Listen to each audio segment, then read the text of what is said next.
दोस्तों आज हम बात करेंगे आईआईटी के बारे में, इंजीनियरिंग के बारे में। और ये हमेशा ही आईआईटी हमेशा ही हॉट टॉपिक रहता है हमारे देश में। हर साल आईआईटी के प्लेसमेंट सेशंस के बाद हम अखबारों में पढ़ते हैं कि किसी स्टूडेंट को 1 करोड़ रुपए, 1.5 करोड़ रुपए का पैकेज मिला गूगल में, फेसबुक में। इस तरह की न्यूज़ हम पढ़ते हैं। इसके अलावा भी आ, अपने स्कूल में, अगर आप अभी एक स्टूडेंट हैं तो आपने स्कूल में अपने सीनियर्स से या अपने क्लासमेट से सुना होगा, अपने पेरेंट्स से, अपने रिलेटिव से सुना होगा कि आईआईटी करके तो लाइफ सेट हो जाती है, चेंज हो जाती है, और जो भी दुनिया में अच्छी से अच्छी चीज़ें हैं वो सब मिल जाती हैं। तो इन सब चीज़ों के बारे में आज हम बात करेंगे। और अगर आपकी इंजीनियरिंग में इंटरेस्ट है, अगर आप +2 के बाद इंजीनियरिंग परस्यू करना चाहते हैं, तो इंडिया के अंदर क्या क्या ऑप्शंस रहते हैं, और आईआईटी करने के क्या क्या फ़ायदे रहते हैं, जो हाइप है उसके अलावा क्या क्या फ़ायदे रहते हैं, और जो लोग आईआईटी नहीं कर पाते और इंजीनियरिंग करना चाहते हैं उनके इंडिया में क्या फ्यूचर रहता है, इस बारे में मैं थोड़ी बात करना चाहता हूँ। तो सबसे पहली बात तो यही है कि आईआईटी के बारे में जितना भी हाइप है वो सब सच है, वो उसमें कोई झूठ नहीं है। तो अगर इस बारे में कोई आपसे बोले कि आईआईटी में लोगों को उतना पैकेज नहीं मिलता जितना अखबारों में लिख के आता है, तो ऐसा नहीं है। अखबारों में जो लिख के आती है खबर वो सच होती है, उतना पैकेज मिलता है। लेकिन हर उस बच्चे को उतना पैकेज नहीं मिलता जो आईआईटी में जाता है। तो सबसे पहली बात तो बहुत लोगों को ये बात नहीं पता कि जब भी ये जो हाई अमाउंट ऑफ सैलरी है या पैकेज है इसकी बात हो रही होती है, तो वो स्पेसिफिकली कंप्यूटर साइंस और आईटी की बात हो रही होती है। आप कभी किसी मैकेनिकल इंजीनियर को या इलेक्ट्रिकल इंजीनियर को उतना पैकेज मिलता हुआ नहीं देखेंगे। इसीलिए जितने भी शहरों में जो बच्चे पढ़ रहे हैं, बड़े शहरों में, दिल्ली मुंबई में जो बच्चे +2 करते हैं और उसके बाद में इंजीनियरिंग की प्रिपरेशन स्टार्ट करते हैं, पहले से ही करने लगते हैं अब तो उन वो कहते हैं कि कोडिंग में उन्हें इंटरेस्ट है। तो ये इंटरेस्ट इसीलिए है क्योंकि कोडिंग में ही इस टाइम इंडिया में सबसे ज़्यादा सबसे ज़्यादा सैलरीज मिल रही हैं। और सिर्फ इंडिया में ही नहीं, इंडिया के बाहर भी पूरी दुनिया में जो सबसे ज़्यादा रेवेन्यू कमाने वाली कंपनीज हैं, गूगल हो गई, अमेज़ॉन हो गई या एप्पल हो गई, वो माइक्रोसॉफ्ट, ये सब सॉफ्टवेयर कंपनीज हैं। तो दुनिया की रिचेस्ट कंपनीज सॉफ्टवेयर कंपनीज हैं। इंडिया की भी richest companies TCS, Infosys software companies हैं। और इस इन्हीं स्टूडेंट्स को सबसे ज़्यादा सैलरी मिलती है। तो मैं ये कहना चाह रहा हूँ कि आईआईटी में एक मैकेनिकल इंजीनियर को या इलेक्ट्रिकल इंजीनियर को सैलरी कम मिलेगी किसी एनआईटी में पढ़ने वाले सीएस या आईटी स्टूडेंट से, है ना। तो पहली बात तो ये कि अगर तो आपकी प्रायोरिटी सैलरी है और जिसमें कुछ कुछ गलत नहीं है, अगर अगर हाई सैलरी कोई भी बच्चा चाहता है अपनी लाइफ में तो इसमें कुछ गलत नहीं, क्योंकि उसे उतनी मेहनत भी करनी है। तो सबसे ज़्यादा सैलरी सीएसआईटी में ही है। और आईआईटी में भी जो हाईएस्ट पैकेज मिलते हैं वो सीएसआईटी के स्टूडेंट्स को ही मिलते हैं। इस बात का ये मतलब है, अगर आपका इंटरेस्ट सीएसआईटी में नहीं है तब भी आईआईटी ही इंडिया का सबसे अच्छा इंस्टीट्यूट है, लेकिन तब आप उतनी सैलरी एक्सपेक्टेशंस ना रखें। एक बात तो ये है ना। दूसरी बात, आईआईटी में भी, सीएसआईटी के भी सारे स्टूडेंट्स को उतनी सैलरी नहीं मिलती। जो वो सैलरीज जो आप अखबार में पढ़ते हैं वो पूरे देश में हर साल कुछ 8-10 लोगों को मिलती है ना। 1 करोड़, 1.5 करोड़ ये वाले जो पैकेज होते हैं ये पूरे देश में गिनती के 10-15 लोगों को मिलते हैं हर साल। मोस्टली स्टूडेंट्स की जो एवरेज सैलरी रहती है वो 15 से 30 लाख पर एनम के बीच में रहती है। ऑब्वियसली ये भी बहुत ज़्यादा ही है, क्योंकि अगर आप किसी और कॉलेज से हैं, किसी नॉन गवर्नमेंट या किसी प्राइवेट यूनिवर्सिटी से अगर आपने बीटेक करी है तो आपको ये सैलरी मिलने में भी 5 साल 10 साल लग जाते हैं। तो एनीवेज मैं बार बार यही बात कह रहा हूँ कि आईआईटी के बारे में जितना भी हाइप है वो सब सच है, उसमें कुछ झूठ नहीं है। तो अगर आपके पेरेंट्स बार बार आपको आईआईटी परस्यू करने के लिए फोर्स कर रहे हैं तो उन्हें तो उसमें आपका अच्छा ही दिख रहा है। अब इसके बाद सेकंड चीज़ जो आजकल काफ़ी हमारे पॉप कल्चर में एक नरेटिव बन गया है कि भाई इंटरेस्ट को फॉलो करो। और थ्री इडियट्स मूवी में भी आमिर खान ने एक तरह से मतलब उन लोगों का मजाक ही बनाया है जो लोग ज़्यादा पढ़ाई करते हैं। उस मतलब उन्होंने ये बात ठीक दिखाई है कि समझने के लिए पढ़ाई करनी चाहिए, लेकिन थोड़ा सा इस चीज़ को भी बोला गया है कि भाई हर इंसान को इंजीनियरिंग नहीं करनी चाहिए, अपना पैशन फॉलो करना चाहिए। फिर तमाशा मूवी आई, तमाशा मूवी में रणबीर कपूर अपनी जॉब छोड़ के यहाँ वहाँ घूमने लगता है, गाने गाने लगता है।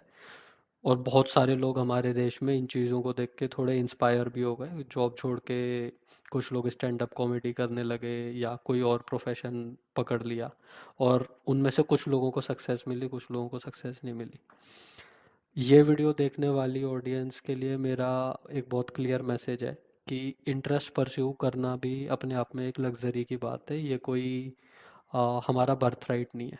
स्पेशली अगर आप मिडिल क्लास से आते हो तो आपकी फैमिली ने आपके ऊपर इतना इन्वेस्ट किया होता है, और आपकी भी अपने खुद के लिए ये रिस्पॉन्सिबिलिटी बन जाती है कि लाइफ में सबसे पहले आप अपनी लाइफ को प्रोस्पेरस बनाओ, है ना।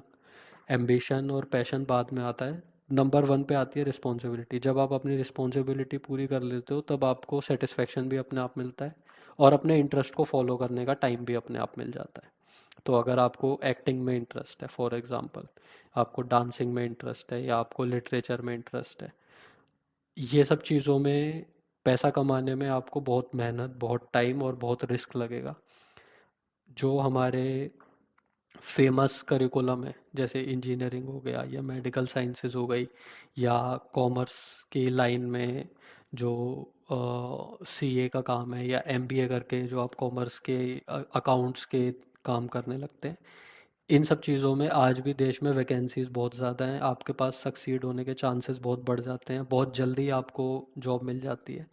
और एक बार जब आपको जॉब मिल जाती है तब आपके पास अपने इंटरेस्ट को परस्यू करने का फ्रीडम भी रहता है। तो यंग एज में क्योंकि गाइडेंस की कमी होती है, पेरेंट्स हर तरीके से बात समझा नहीं पाते, तो मेरा ही अप्रोच यही है कि जो भी अगर कोई स्टूडेंट इस वीडियो को देख रहा है वो अभी नाइन्थ क्लास में या टेंथ क्लास में है या इलेवेंथ ट्वेल्थ में है और उसका इंजीनियरिंग में बहुत ज़्यादा इंटरेस्ट नहीं है, लेकिन उसे ये भी नहीं पता कि मेरा और किस चीज़ में इंटरेस्ट है, ऐसा भी तो बहुत होता है। ज़रूरी थोड़ी है कि हर बच्चे को पता ही हो कि मेरा क्या इंटरेस्ट है। तो ऐसे स्टूडेंट्स को मैं ये बोलना चाहूँगा कि इंजीनियरिंग एक स्टेबल प्रोफेशन है, इसमें जॉब मिलना आसान है compare to any other field right now. अब मैं एनी अदर फील्ड कह रहा हूँ, इसका मतलब ये है कि मेडिकल साइंस में भी जॉब मिलना मुश्किल है compare to engineering, and commerce line में भी जॉब मिलना मुश्किल है। इंजीनियर्स के लिए बहुत ज़्यादा जॉब्स हैं, और specially in the field of IT अगर आप कोडिंग सीख लेते हैं या आप टेस्टिंग भी सीख लेते हैं अपने इंजीनियरिंग के टाइम में, तो आपको एक अच्छा करियर मिलेगा जिसमें आपको रेगुलर ग्रोथ मिलती है। इस बारे में मैं एक और वीडियो में भी बात कर चुका हूँ जिसका लिंक मैं डिस्क्रिप्शन में डाल दूँगा। तो मैं बार बार इंजीनियरिंग को एडवोकेट इसलिए करता हूँ क्योंकि आप खुद भी देख सकते हैं कि कितने ही लोग बीटेक करके और उनको करियर मिल जाता है, उनके पेरेंट्स उनकी पढ़ाई पे चाहे कितने भी पैसे खर्च कर दें लेकिन वो पैसा वेस्ट नहीं होता मोस्ट ऑफ द केसेस। ज़्यादातर लोग उस डिग्री के बेस पे अपना करियर बना लेते हैं। And now friends, coming back to the IIT, एक बहुत इंटरेस्टिंग और सेंसिटिव इशू ये भी है कि क्योंकि आईआईटी अपने आप में इतनी बड़ी चीज़ है, मैंने पहले भी कहा उसके बारे में जितना भी हाइप है वो सब सच है। तो बहुत लोग आईआईटी की प्रिपरेशन में इतने मगन हो जाते हैं कि वो अ, और सारी चीज़ें छोड़ देते हैं, और अगर उनका सिलेक्शन नहीं हो पाता तो ऑब्वियसली उनके लिए बहुत डिप्रेसिंग बात भी होती है। यहाँ पे दोस्तों मैं ये ज़रूर कहना चाहूँगा कि ये बात सच है कि आईआईटी ज़िंदगी को सक्सेसफुल बनाने के लिए एक अच्छा रास्ता है, लेकिन वो इकलौता रास्ता नहीं है। बहुत सारे लोग ऐसे हैं जिन्होंने आईआईटी से पढ़ाई नहीं करी या आईआईएम से पढ़ाई नहीं करी और उसके बाद भी वो इंजीनियरिंग लाइन में या कॉमर्स लाइन में आगे जाके सक्सेसफुल हो गए। तो अब फॉर एग्जांपल इसका अब सिंपल सा मतलब ऐसे समझिए कि अगर आईआईटी क्लियर नहीं हुआ और एनआईटी क्लियर हो गया तो भी आपके करियर ट्रैक में ज़्यादा डिफरेंस नहीं आएगा। अगर आपका एनआईटी क्लियर नहीं हुआ लेकिन कोई अच्छा प्राइवेट इंस्टीट्यूट में आपने एडमिशन ले लिया, जैसे बिट्स पिलानी इंडिया में फेमस है, वो एक प्राइवेट इंस्टीट्यूट है, उसमें भी एडमिशन मिलना बहुत डिफ़िकल्ट है, not as difficult as IIT, but then ये सब एक ही रैंक में आते हैं, सारे ही अच्छे कॉलेजेस हैं और बहुत सारे अच्छे कॉलेज हैं हर स्टेट में और अलग अलग शहरों में कुछ कुछ प्राइवेट कॉलेजेस हैं जो बहुत रेप्यूटेड होते हैं। तो अगर आपने 2 साल या 3 साल आईआईटी के लिए प्रिपेयर किया और उसके बाद आपका आईआईटी में सिलेक्शन नहीं हुआ लेकिन आपको किसी और इंजीनियरिंग कॉलेज में एडमिशन मिल जाता है, तो आपका बहुत ज़्यादा लॉस नहीं हुआ। आप ज़्यादा से ज़्यादा 1 या 2 साल सैलरी में पीछे होंगे और वो आप बाद में कवर अप कर लेते हैं। तो ये चीज़ बहुत लोग नहीं समझते कि at the end of the day IIT is also just an institute, just like all other colleges. It is a better institute because वहाँ पे हमारे देश के सबसे अच्छे स्टूडेंट्स आते हैं पढ़ने। लेकिन जैसे कि किसी भी एक स्कूल के अंदर या एक क्लास के अंदर जो बच्चा फर्स्ट आया है और सेकंड आया है उन दोनों की इंटेलिजेंस में बहुत फ़र्क नहीं होता, उसी तरह जब कंपनीज हायर करने जाती हैं, रिक्रूट करने जाती हैं इंजीनियर्स को, तो उन कंपनीज के भी पर्सपेक्टिव में इन कॉलेजेस में बहुत ज़्यादा डिफरेंस नहीं होता। उनके पर्सपेक्टिव में तो उनको अपना एक मिनिमम क्राइटेरिया जिस भी स्टूडेंट से मैच होता है उस स्टूडेंट को वो अच्छे से अच्छे पैकेज देके हायर कर लेती हैं।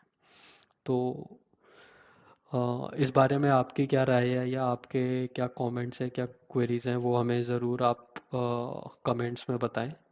और दोस्तों और कोई आपको टॉपिक जिस बारे में आप बात करना चाहते हो तो वो भी आप हमें कमेंट्स में बता सकते हैं। अगर आपको ये वीडियो पसंद आया तो अपने दोस्तों के साथ शेयर करें और उनके साथ ज़रूर शेयर करें जिनके बारे में आपको लगता है जिन्हें इन वीडियो को देख के फ़ायदा मिलेगा। That's all friends, thank you.